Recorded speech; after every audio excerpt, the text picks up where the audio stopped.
With that, it is my great pleasure to welcome to the podium His Excellency Fumio Kishida, the Prime Minister of Japan.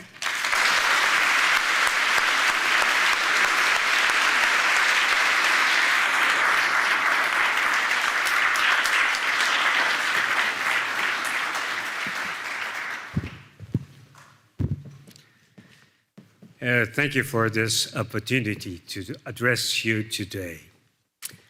I also want to thank you for your heartfelt condolences on the death of my friend and great predecessor, former Prime Minister Abe.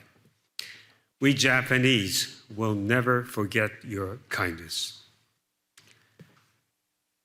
Almost 60 years ago, because of my father's job, I lived in Queens. Maybe you can tell that I have a hint of a New York accent.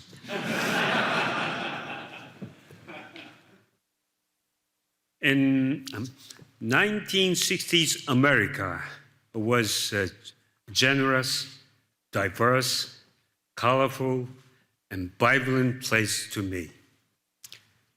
As a kid, I was greatly influenced by that vision of America and its reverence for freedom and energy.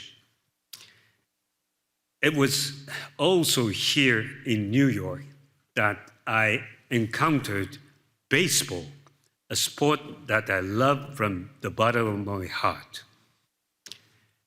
Today, Shohei Ohtani and Aaron Judge are indebted for the MVP under a nationwide spotlight. But when I came to the US, there was no Japanese in Major League Baseball.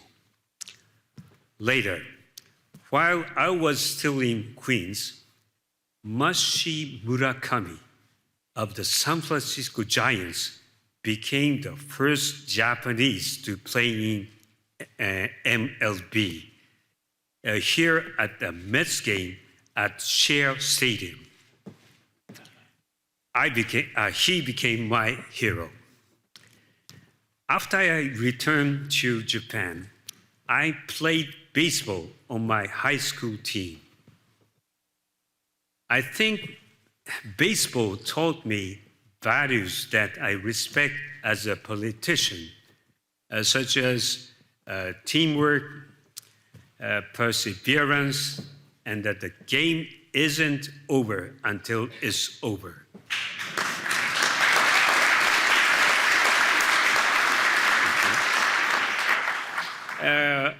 One other thing I want to mention, since I am here in the citadel of capitalism, I am the only post-World War II Japanese Prime Minister with a financial background.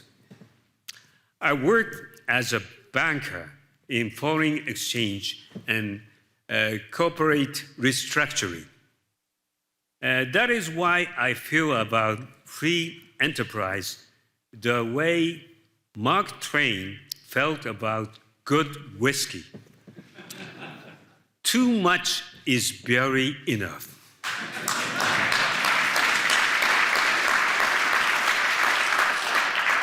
So I have come here today to Wall Street, the center of the global economy, with this message. Japan's economy will continue to show strong growth. You can invest in Japan with confidence.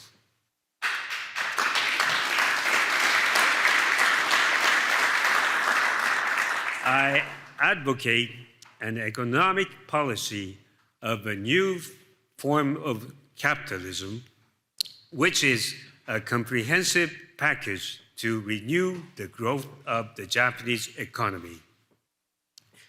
If I use my favorite player, Shohei Ohtani, as a metaphor, The defining feature of the new form of capitalism is that it is a two-way strategy. Of course, it is not to hit and pitch, but to promote growth and sustainability. I firmly believe that the creative energy of the private sector is crucial for prosperity and a strong economy. Growth will only be achieved if we harness this energy.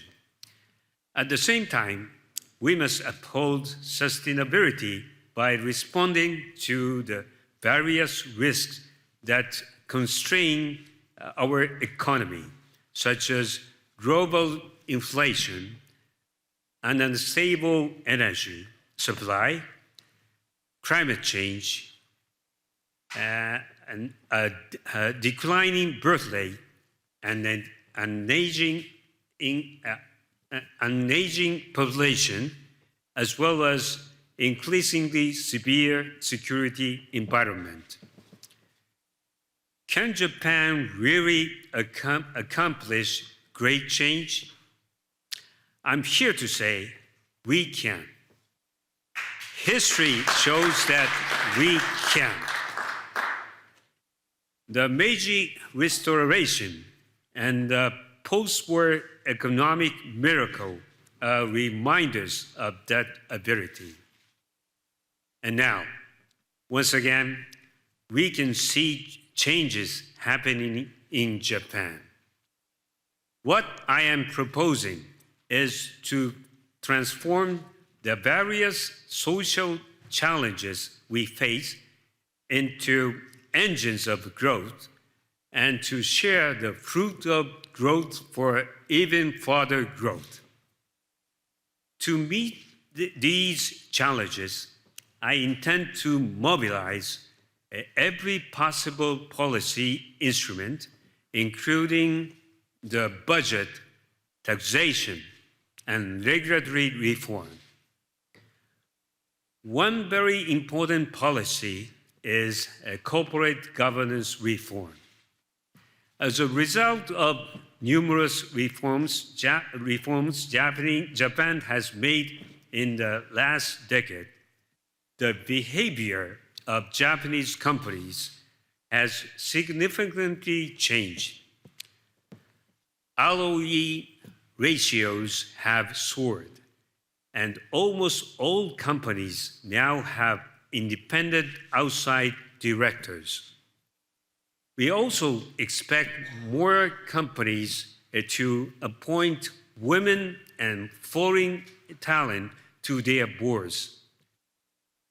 We have witnessed more companies undertaking vast corporate reforms not seen in the past, such as divesting non-core businesses and pivoting to new fields.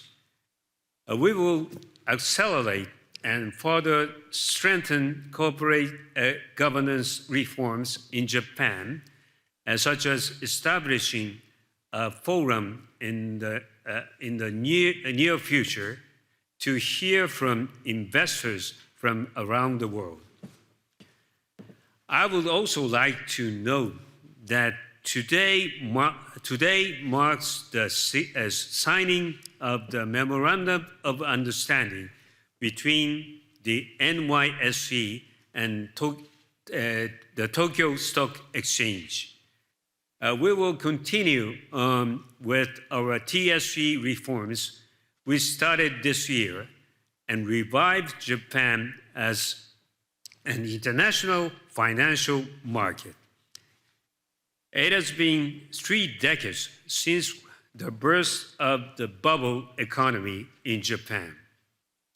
Since then, Japan has cut costs by tackling excessive debt, excessive investments, and excessive capital.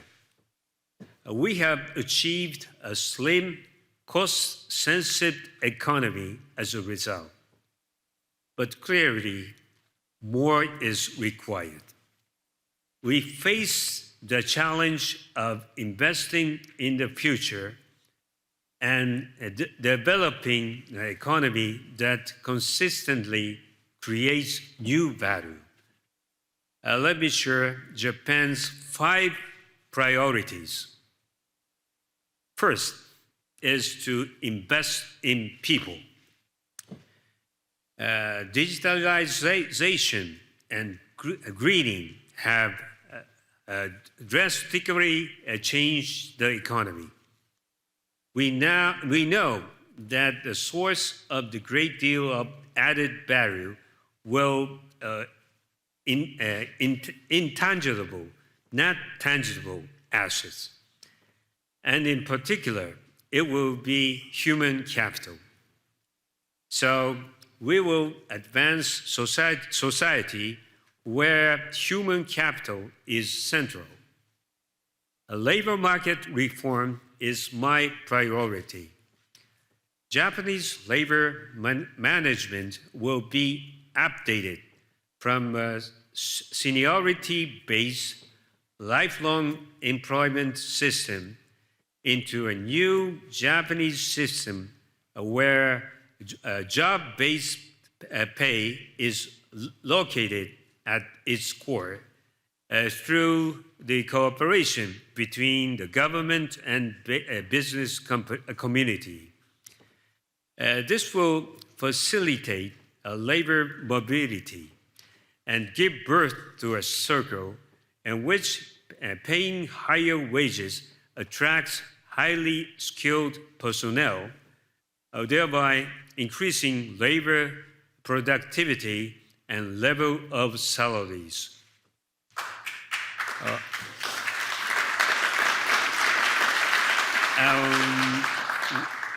We will further bolster our support for reskilling of workers in digital and other fields while encouraging labor mobility. Japan's future depends upon the vitality that women bring to our economy. Women empowerment is crucial. There has been a clear shift in the attitude of the younger generation. Over the past 10 years, the percentage of full-time female employees under the age of 35 has increased by 10%, or 0.6 million, even though the population of this generation decreased by 1.2 million over the same period. We are determined to clear the obstacles that hinder women's advancement, because women must be at the core of the Japanese economy. We need women to pursue their careers and have families. This is no reason we cannot pursue both and help the declining birth rate.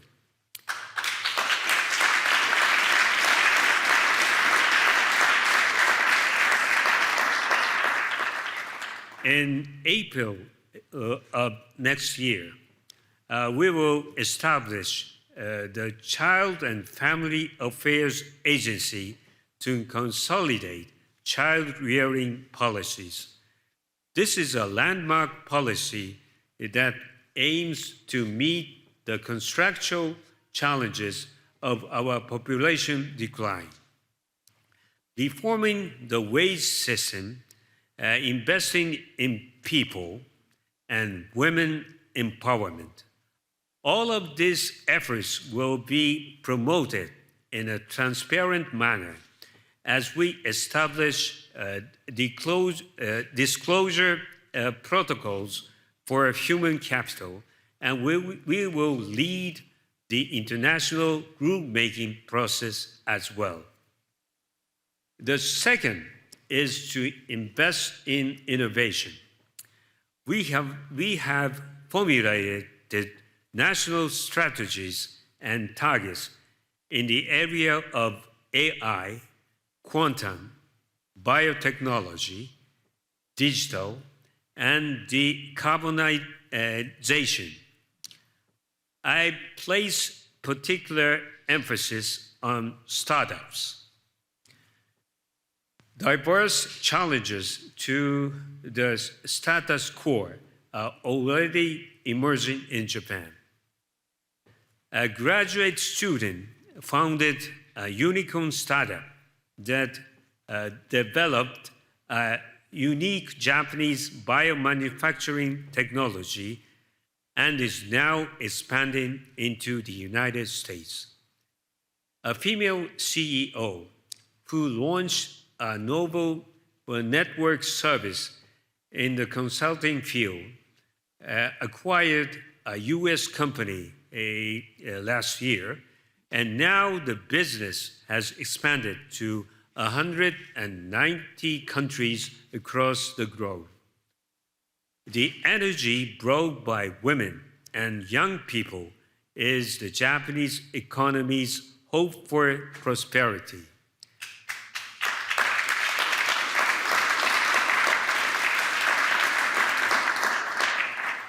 Next, Toyotas and Sonys will spring from the drive and determination of these challenges.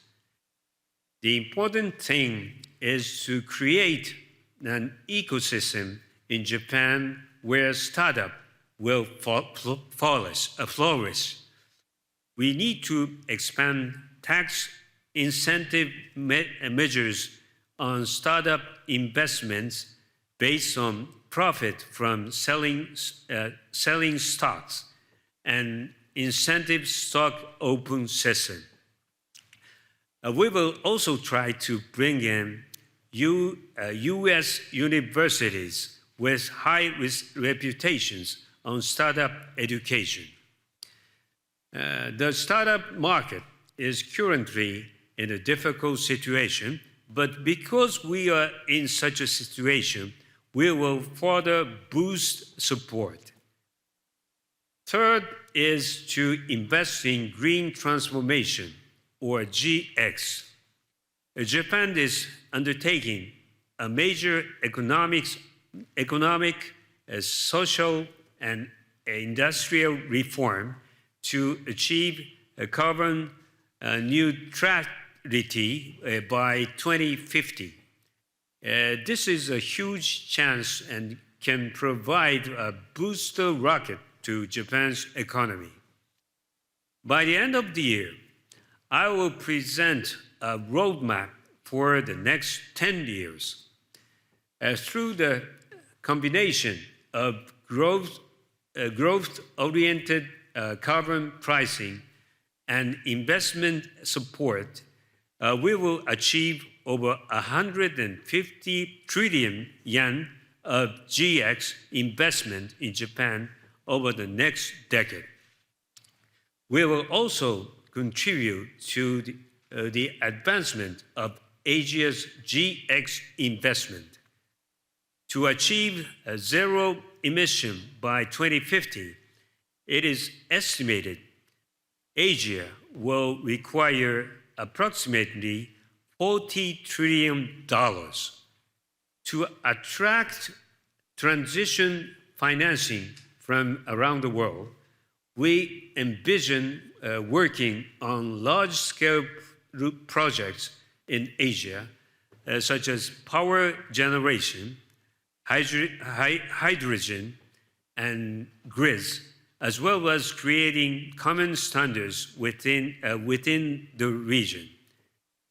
In light of the energy crisis triggered by Russia's outrageous war, we will also tackle head-on the issue of nuclear power generation. I have ordered an intensive expert analysis of restarting more than a dozen nuclear power plants, as well as developing the next generation of reactors that incorporate new safety mechanism. Building upon the discussion of experts, we will accelerate considerations to make a decision by the end of the year. My fourth point is our asset income doubling plan. We now have 2,000 trillion yen in personal financial assets.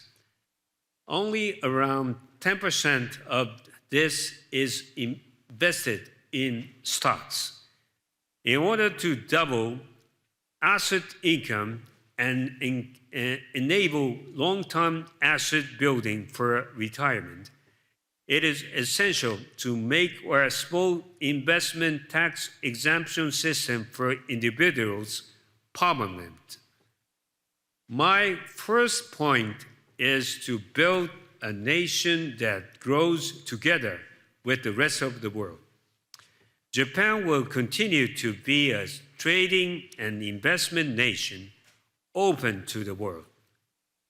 We are a nation that has flourished through the free flow of people, goods, and capitals.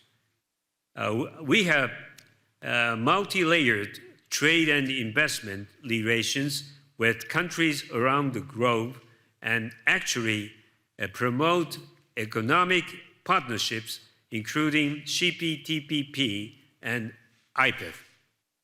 This will not change.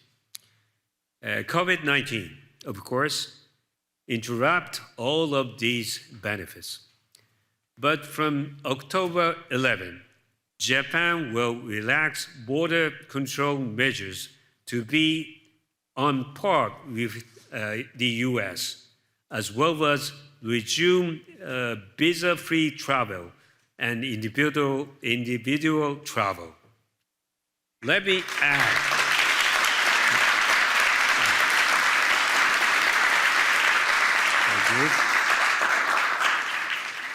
and let me add that next year, Japan will host the G7 Hiroshima Summit.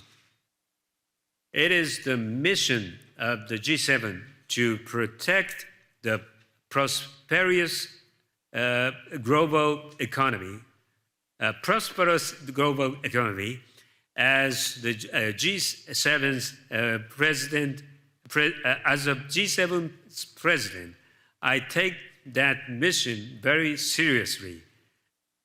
And finally, let me say a few words about Japan-US cooperation. As allies, Japan and the US are good partners, not only in the field of security, but also in economics. Japan is the largest investor in the US, and the US is the largest investor in Japan. The number of American jobs created by Japanese companies is second out of all foreign countries. When Japanese companies prosper, so too does the US economy. We intend to further deepen this strategic relationship. When I met with President Biden in May, we agreed to strengthen cooperation on semiconductor manufacturing, which is key to our economic growth and security. Projects such as joint Japan-US investment in semiconductor plants and research into next generation semiconductors are already underway. Such supply-side investment under international coordination is globally crucial in addressing current inflation levels. It may be one of the important issues to be discussed at next year's G7. Ladies and gentlemen, let me start bringing this to a close by saying that I'm resolute in my ambition to make Japan as prosperous and energetic as the New York of my childhood and as the NYSE itself. This is nothing more thrilling in baseball than a comeback win. I'm here today to tell you that with the help of the Japanese people, we will revive and revitalize the Japanese economy. And for inspiration, we need look no further than to the dynamism of NYSE, which remains ever vibrant, ever renewing, and ever changing. Its market energy is so unrelenting,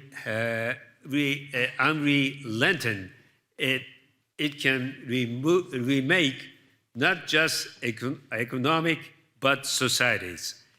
I think you, and thank you for letting me share my vision of capitalism with you today at this very heart of capitalism, the New York Stock Exchange. And thank you for inviting me, and thank you for your hospitality. Thank you so much.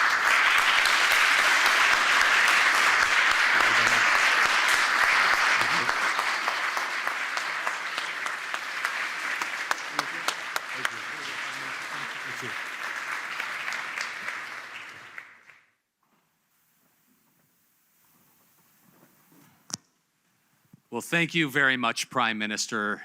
You have unveiled a very ambitious and exciting program for Japan, and I know I speak for many when I say we not only have a renewed but ever-strengthening sense of optimism about the opportunities in Japan.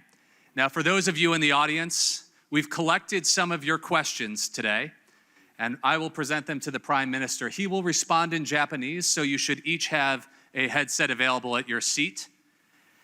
And then in a short while, we'll conclude by closing today's market as well and symbolizing to the world, as you said, Prime Minister, Japan is here to win the game. So, the first question we had gathered, Mr. Prime Minister, is that over the past year, the yen has depreciated against the dollar to a level we have not seen in nearly 3 decades. Today, the Japanese government intervened.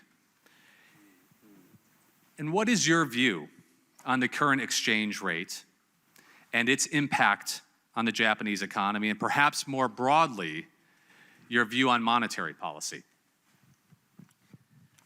はい、まずご質問ありがとうございます。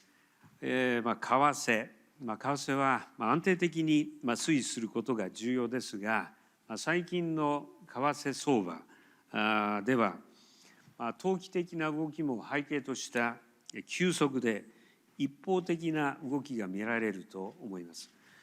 ご指摘のように1年で30円以上円安が動いたのは過去30年間なかったことです。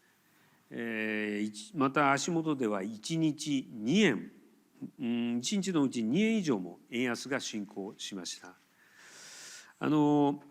為替相場、これは市場で決定される、これは原則ですが、こうした投機による過度な変動が繰り返されること、これは決して見過ごすことはできないと思います。このような考え方から本日日本においては為替介入を実施をいたしました。政府としては引き続き為替相場の動向、高い緊張感を持って注視するとともに、過度な変動に対してはこれは断固として必要な対応を取りたいと思っています。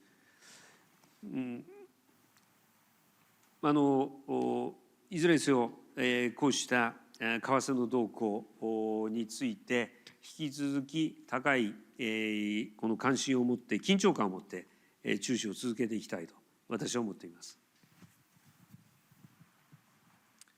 Thank you, Prime Minister. You discussed the need to promote green investment. So what kind of initiatives will Japan employ to attract and incentivize global investors to the country?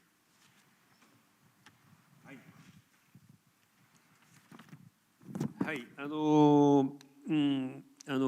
GX についてですが、私はこの10年間のロードマップを年末までに示そうと思っています。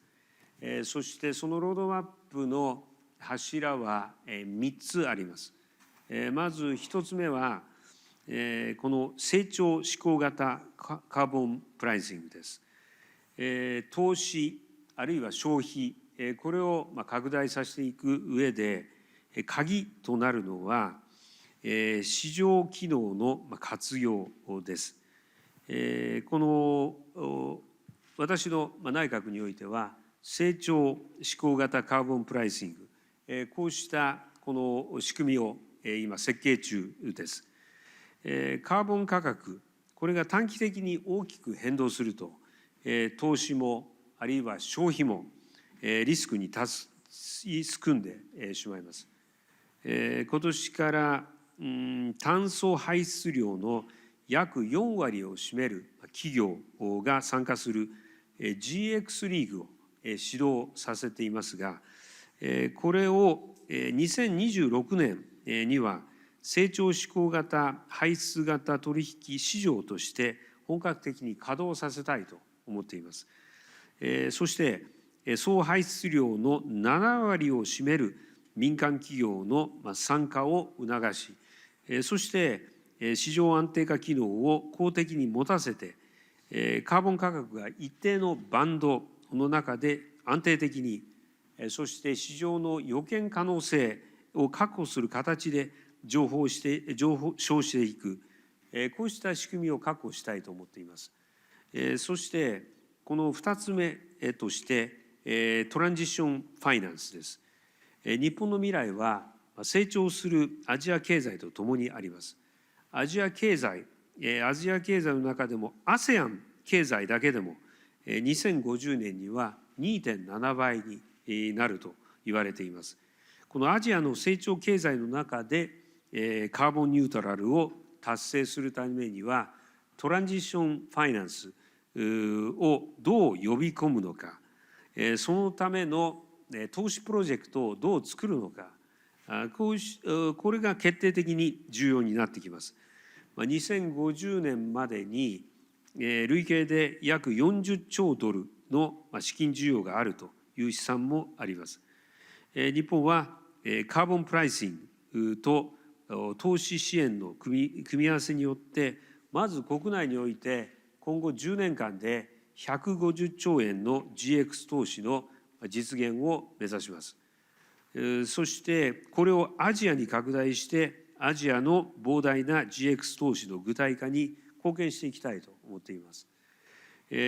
炭素削減のための発電投資、水素、さらには次世代グリッドなどの大規模国際プロジェクト、域内共通の技術標準作りなどを整備して世界のマネーをこうしたアジアに取り込んでいくアジアゼロエミッション共同体というべき投資対象群を作っていきたいと思っています。そして3番目のポイントが原子力です。先ほども申し上げたとおり専門家の意見を踏まえて年末までに具体的な結論を出せるよう検討を加速させていきたいと思っています。以上です。Thank you, Prime Minister. Now, you mentioned in your speech labor market reforms.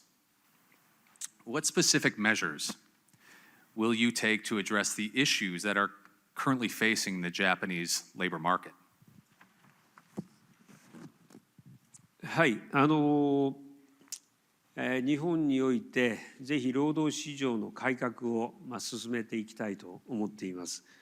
労働者にこの成長性のある新たな企業あるいは分野へ転職の機会を与える、また企業間、分野間この労働移動の円滑化を図る、また他の企業でも通用するようなスキルの高い人材を育てるために人への投資を行う、そしてこれらを背景として労働生産性を上昇させ、そして構造的な賃上げを実現する、この3つを同時に解決していくことが重要だと思っています。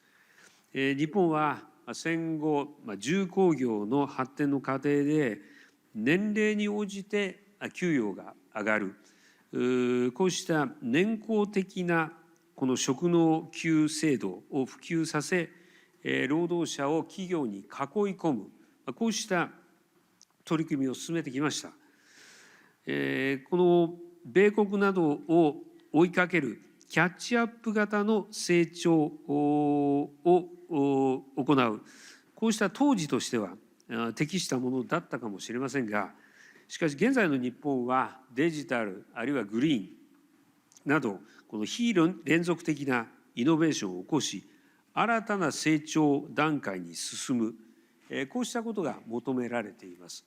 こうした時代の変化の中でこの労働市場を改革していかなければならない。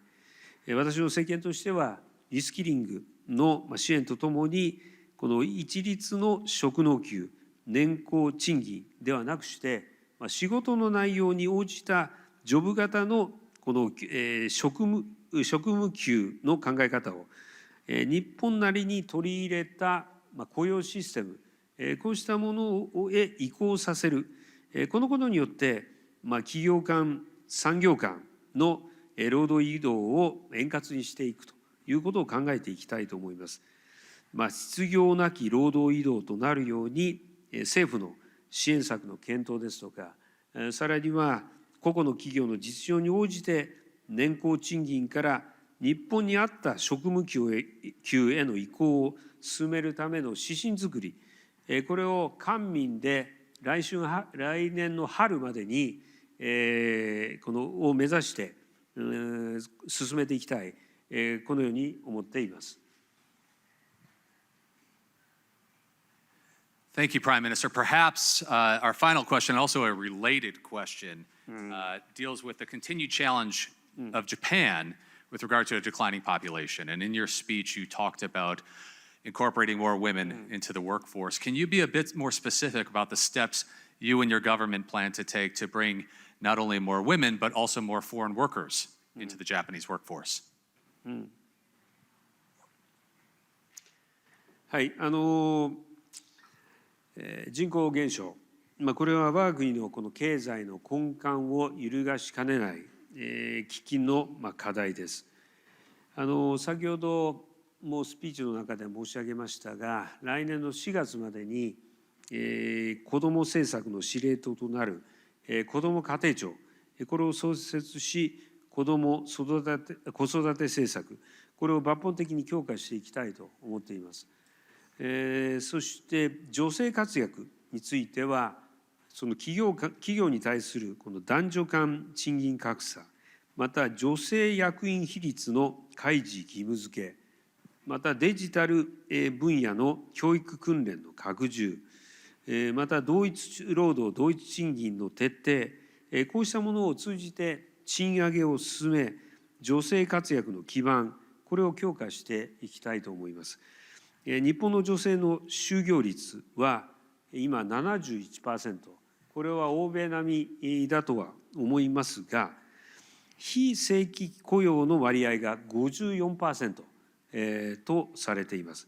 これを大きく改善していかなければならない。この改善を行うことによって賃上げあるいは生産性の向上、こうしたものにつなげていかなければならない、こうした問題意識を持っています。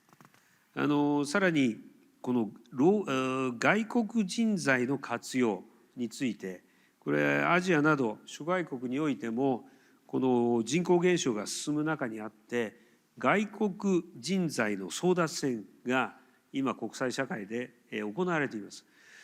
世界の人材獲得競争において、日本も遅れを取らないように、高度人材の受け入れ制度、これを世界に伍する水準に改革をしていきたいということで、今、取り組みを始めている。これがこの人口減少に関わる日本の取り組みの概要であります。Well, thank you, Prime Minister. We applaud your efforts.